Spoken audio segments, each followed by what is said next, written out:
तो गाइस आज हम बनाने जा रहे हैं स्टार, वो भी पेपर से। और ये एकदम 3D स्टाइल पे होगा। और आपको बहुत सारा वीडियो मिल जाता है कि 9-10 मिनट का वीडियो, 8 मिनट का वीडियो मिल जाता है, लेकिन उस पर आपको एक ही स्टार बनाना दिखाता है। लेकिन मैं आपको इस 3 मिनट पर ही एक स्टार बना कर दिखाऊंगा।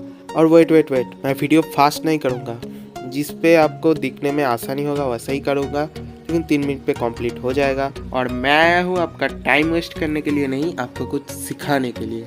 तो वीडियो को गौर से देखना।